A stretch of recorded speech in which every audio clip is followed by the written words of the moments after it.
Welcome to the reading of Genesis chapter 45.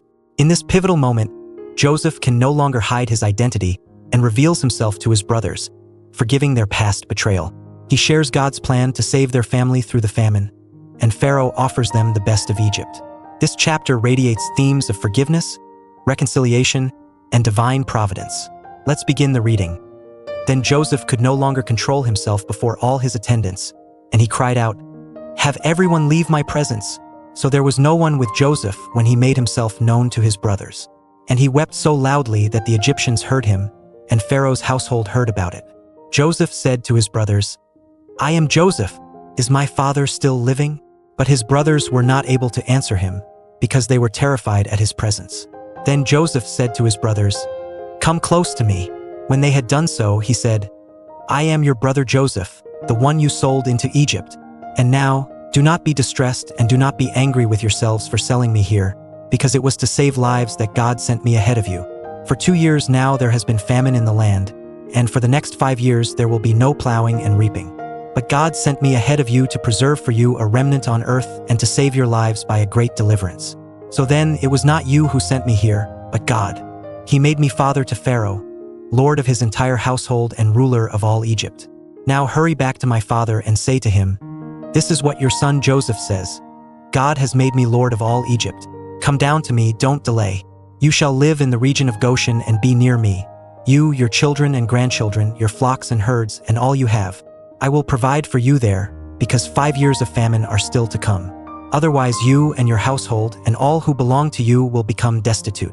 You can see for yourselves, and so can my brother Benjamin, that it is really I who am speaking to you. Tell my father about all the honor accorded me in Egypt and about everything you have seen, and bring my father down here quickly." Then he threw his arms around his brother Benjamin and wept, and Benjamin embraced him, weeping, and he kissed all his brothers and wept over them. Afterward his brothers talked with him. When the news reached Pharaoh's palace that Joseph's brothers had come, Pharaoh and all his officials were pleased. Pharaoh said to Joseph, "Tell your brothers, do this, load your animals and return to the land of Canaan, and bring your father and your families back to me. I will give you the best of the land of Egypt, and you can enjoy the fat of the land." You are also directed to tell them, "Do this, take some carts from Egypt for your children and your wives, and get your father and come. Never mind about your belongings, because the best of all Egypt will be yours." So the sons of Israel did this. Joseph gave them carts as Pharaoh had commanded, and he also gave them provisions for their journey.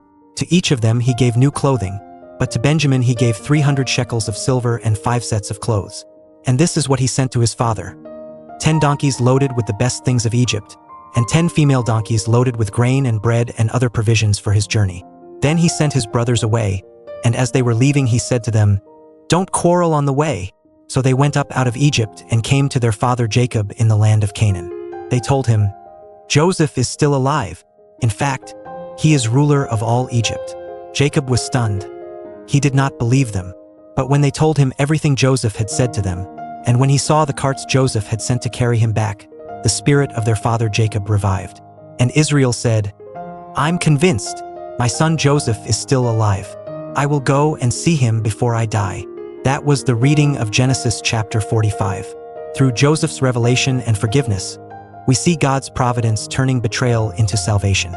May we embrace forgiveness and trust in His plan for restoration. See you in the next chapter. God bless you.